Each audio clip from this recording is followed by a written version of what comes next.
Aujourd'hui, je vais créer un outil devant toi de pas à pas avec toutes les explications que tu dois comprendre, chaque ligne et tout ce que tu dois comprendre dans cette vidéo.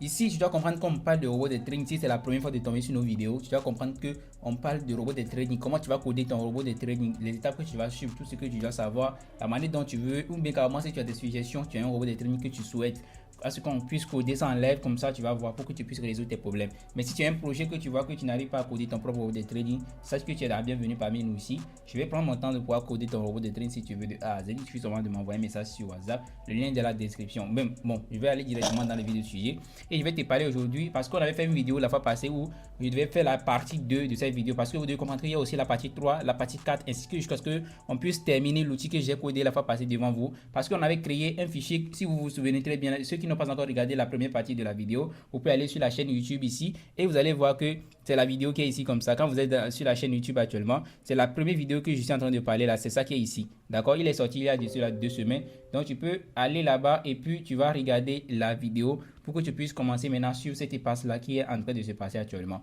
Donc si tu n'as pas encore regardé, allez regarder ça et puis tu reviens. Je vais taguer même dans la vidéo, sous dans cette vidéo là parce que j'ai créé une liste, un playlist qui vous permettra de pouvoir vraiment suivre les vidéos dans une logique donnée, d'accord?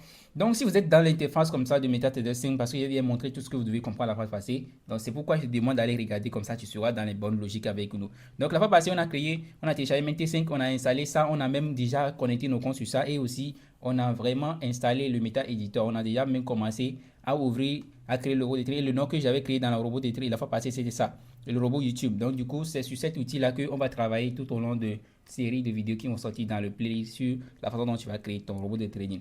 Donc tout d'abord, on va maintenant directement aller dans le vif du sujet. Donc nous, l'objectif d'aujourd'hui, c'est que quoi? On va d'abord personnaliser cette interface-là. Mais tu dois comprendre que toutes les informations qui vont suivre dans les jours à venir seront partagées dans mon canal Telegram. On est déjà à plus de 1700 ou bien 1000 quelque chose, 1077 personnes déjà dans le canal Telegram et nous partageons des résultats que le robot fait avec nous, tous les frérots qui font des résultats avec nous. Directement, tu peux regarder toi-même, tu peux aller directement visiter. Le lien est dans la description, tu peux aller regarder directement tout à l'heure, tout de suite même. Et puis, après avoir terminé la vidéo, si tu as des questions, tu m'envoies un message sur WhatsApp, d'accord? Je vais te répondre de A à Z.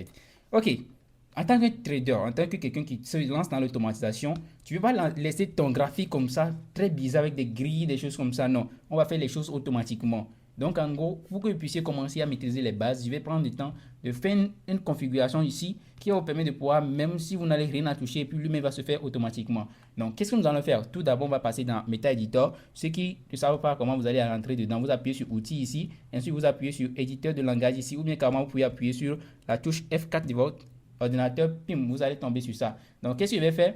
Et ça, c'est le Meta Editor. Donc, du coup, c'était ça là que j'avais fait devant vous la fois passée. Et aujourd'hui, on va maintenant continuer dans le vif du sujet. Donc, c'était l'outil que j'avais créé et le fichier que j'ai créé la fois passée pour vous. Et donc, ici, vous allez voir qu'on n'a pas encore commencé quoi que ce soit. On a justement laissé les espaces la fois passée. Et aujourd'hui, on va continuer jusqu'à ce qu'on puisse terminer tout de A à Z, les gars. Donc, let's go. Pour le langage qu'on va utiliser ici, même si tu ne connais rien absolument, rien en MQL5, à la fin de cette vidéo, tu vas comprendre le pourquoi chaque ligne existe et comment elle fonctionne, d'accord? Ici, on va se concentrer d'abord sur le Nico, on va concentrer sur la configuration de fond noir. Donc, c'est-à-dire qu'on va utiliser un fond noir qui va se faire automatiquement, les bougies qui vont avoir de couleurs verte et rouge et les bagues, c'est-à-dire que le spread qui aura de couleur et qui sera invisible, le axe aussi qui sera masqué et gris qui sera désactivé, c'est-à-dire le grillage que tu vois actuellement ici sera désactivé, c'est-à-dire sera masqué en fait, il sera plus visible et aussi la séparation des périodes aussi sera massivée. Ensuite, auto scroll, c'est-à-dire ici là, ici auto scroll, tu vois ici non, ça là lui aussi sera directement activé pour qu'il puisse bien configurer le graphique. Toi-même tu vas voir la fin de cette vidéo et tu ne seras pas déçu. Donc décalage automatique, tout ça là, on va configurer tout et tu vas voir toi-même, d'accord? Mais surtout ne copiez pas tout simplement maintenant parce que là on va construire les choses ensemble ici, ligne par ligne, pour que tu puisses comprendre réellement ce que vous écrivez, d'accord?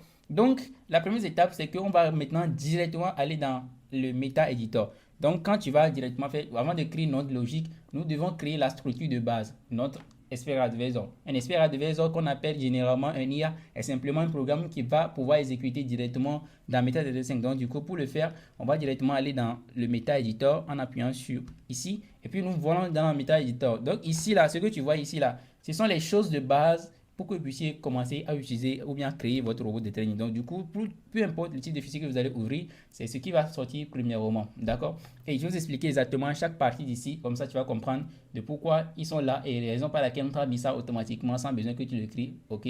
D'accord? Donc, on va passer par la partie init. Donc, selon vous, à quel moment cette fonction va exécuter selon toi? Comme tu ne connais pas encore rien, même si je te remets la question, ça serait très difficile de que tu puisses répondre, d'accord?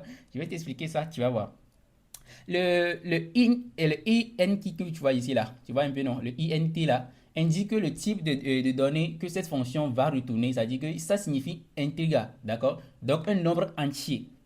Tu vois un peu, un nombre entier, d'accord? Maintenant, le côté onit. Donc, si je vais prendre le côté onit même ici, le onit simplement parce que j'ai déjà expliqué ça là, parce que ça prend directement le nombre entier, d'accord? Maintenant, si nous prenons le onit, onit est un nom spécialisé reconnu par MQL5. C'est une fonction d'initialisation de notre expert advisor. Elle est appelée logique et lorsque notre IA est chargée ou initialisée, c'est-à-dire que tu branches le IA directement sur le graphique, ce qui va se passer, c'est lui qui contrôle tout, d'accord? Maintenant, la partie parenthèse qui est devant lui là, tu vois un peu la partie parenthèse indique que notre fonction ne reçoit ici aucun parenthèse, d'accord, paramètre plutôt, autant pour moi, paramètre, il ne reçoit aucun paramètre ici, d'accord. Donc, et la partie, le truc que tu vois ici, les accolades, tu vois ici les accolades, les deux accolades là, c'est très très important. Je vais t'expliquer aussi dans les jours à venir le pourquoi ils existent et leur rôle efficacement. Donc, cette accolade ouvre le bloc d'instruction qui appartient à notre fonction. Tout ce qui se trouve entre ces deux accolades appartient à quoi? À onTick. C'est-à-dire que ici là, la fonction onTick là, onTick là, c'est les choses qu'on va écrire d'ici jusqu'ici là qui lui appartient, d'accord? Donc tout ce qui vont se retrouver entre les deux là qui vont les appartenir. Donc maintenant, le fait que nous on va créer quelque chose qui va nous permettre de pouvoir faire quoi? De pouvoir configurer notre chat plutôt, autant pour moi, notre chat. Et qu'est-ce qui va faire? On va nommer la fonction là, on va donner un nom pour lui, d'accord? Et le nom que nous allons donner ici, c'est très simple. Ce que je vais faire, c'est que je vais séparer les deux carreaux comme ça. Comme ça, vous allez voir directement les choses et on va en même temps taper les choses, d'accord? Ok, voilà. Vous allez voir que ici, on va directement faire appuyer sur compiler. Quand nous appuyons sur compiler directement, vous savez, la fois passée quand j'avais créé directement l'outil, il était très simple, d'accord? C'est le fichier que j'avais créé. Donc, vous allez voir que quand vous appuyez sur compiler, ça nous convertit ça le fichier en MQL5, en ES5 que nous allons maintenant glisser sur le graphique. Ensuite, lui appuyer sur OK. Donc, quand vous appuyez sur OK directement, vous allez voir qu'il n'a rien fait maintenant. Parce qu'il n'y a rien dans le truc qui va exercer sur notre MT5, d'accord? Maintenant, qu'est-ce que je vais faire? Je vais directement appuyer sur Auto-Trading. Donc, vous allez rassurer très bien qu'il y a le Auto-Trading qui est activé. Comme ça, il va pouvoir exécuter sur ce que nous allons écrire, cette partie-là, pour qu'il suive directement dans notre méthode de sync, d'accord? Donc, maintenant, on va commencer à coder maintenant notre robot. Alors, c'est l'étape que tout le monde attendait. Donc, ici, on va d'abord faire quoi? On va maintenant introduire ce qu'on appelle la fonction qui va nous permettre de pouvoir appliquer le thème, d'accord? Donc ici, nous, on va l'appeler comment? Apply chat style. Donc c'est le nom que nous devons lui donner comme ça. Donc le nom devait être en anglais, d'accord? Donc ici, vous allez commencer, on va commencer à partir de onTick, d'accord? Donc on va le mettre dans onit. Donc onTick là, je vais vous expliquer aussi le rôle que ça joue aussi au cours de la vidéo. Peut-être que ça sera dans la partie 3 de cette vidéo, d'accord? Donc ce qu'on va faire, c'est qu'on va appliquer maintenant, on va nommer notre fonction. Donc on va l'appeler comment? Apply. Donc on va appeler apply chat. Voilà. C'est commencé déjà, les gars. C'est commencé déjà, ok?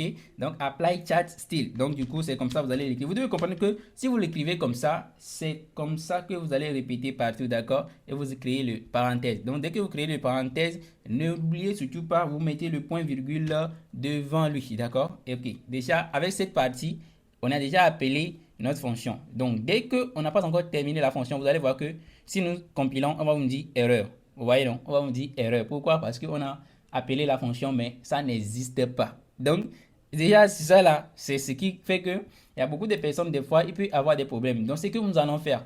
D'accord? Ici, nous allons demander à notre robot d'appliquer automatiquement notre style graphique dès qu'il démarre. Donc, raison pour laquelle on a mis dans onIt. D'accord? Mais remarquez quelque chose. Apply style n'est pas une fonction native comme onTick. D'accord? C'est une fonction que nous allons créer nous-mêmes.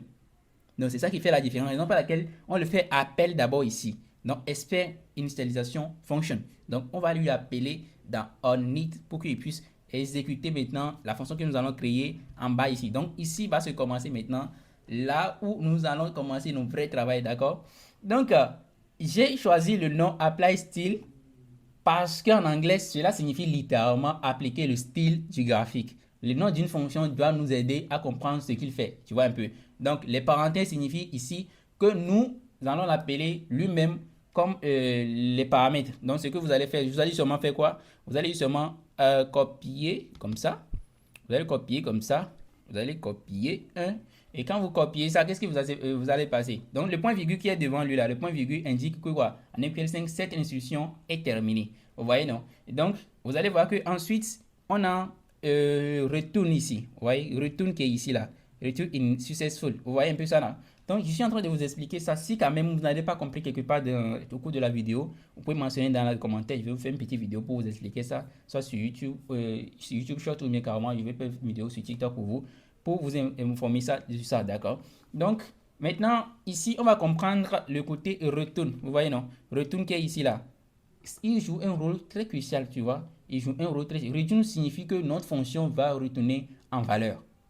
Il y a beaucoup de choses. Jusque comme c'est le début là, ouais, ça va vous parler un peu plus fou, mais quand même, ça va venir. Je suis là avec toi, d'accord? Je vais t'aider jusqu'à ce que tu puisses comprendre tout, d'accord? Donc, in succède que tu vois dans l'intérêt ici là. In succède, voilà, tu vois ça, non? Je suis en train de sélectionner pour que tu puisses comprendre. In succède est une constance prédéfinie par le MQL5 qui indique que l'initialisation s'est correctement déroulée. Non. Donc, imagine que vous démarrez une voiture, d'accord? onIt, donc ça dit que onIt ici, c'est le démarrage, d'accord? onIt représente le démarrage, d'accord? Et init succède, c'est comme dire moteur démarrer correctement, tout est prêt. Et c'est pas si je te fais comprendre un peu. Je vais encore te répéter ça. Imagine que vous démarrez une voiture. onIt là, onIt qui est là, ça représente le démarrage, d'accord? Et le init succède, c'est comme dire moteur démarrer correctement, tout est prêt. Est-ce que tu vois un peu? Maintenant, pourquoi onIt qui est ici là? Pourquoi onIt qui est ici? Regarde ça ici. Pourquoi onIt qui est ici? Je vais parler de cette colonne qui est ici là. Voilà. Pourquoi onIt qui est ici? onIt là, si onIt correspond au démarrage de notre IA, le onIt correspond au moment où notre IA a été retirée ou arrêtée ou carrément même réinitialisée par un nouveau paramètre appliqué. Pourquoi? Parce que là, ici, vous allez voir, il est accompagné de void. Vous voyez, non? Ici, nous utilisons void parce que cette fonction ne doit rien retourner. Est-ce que tu comprends un peu? C'est-à-dire, il ne doit rien retourner. Raison pour laquelle void a été appelé. Vous voyez un peu, non? Maintenant, pourquoi reason? Le reason qui est devant ici, là, tu vois? Tu vois le reason qui est ici? Voilà. Le reason représente la raison par laquelle l'IA a été, le IA est désinitialisé. C'est-à-dire qu'il a été désinitialisé. C'est ça la raison. Donc la raison lui amène maintenant ce qu'il puisse appliquer la nouvelle méthode que vous avez donnée. Donc MQL5 nous transmet cette information automatiquement. D'accord? Donc puis la partie void onTick. Voilà. Donc la partie void onTick qui est ici comme ça, tu vois. Oh, c'est comme ça, je suis en appel et on m'appelle comme ça. Voilà. Donc, la partie void onTick est ici, là, tu vois ça, non? Void onTick, cela signifie exactement l'importance pour la suite de notre robot de trading. C'est-à-dire que là, c'est ici qui est appelé lorsque un nouveau tick arrive sur le symbole auquel nous avons attaché le IA. Tu vois un peu, non? Ceci le prix de l'or bouge et que le serveur reçoit une nouvelle cotation. Notre IA peut recevoir un nouveau ticket. C'est notamment dans cette fonction que nous parlerons plus tard de nos conditions de trading. Par exemple, tu veux définir les buy et les sell et aussi les stop, les autres bits, tout ça là, ça a été appliqué ici.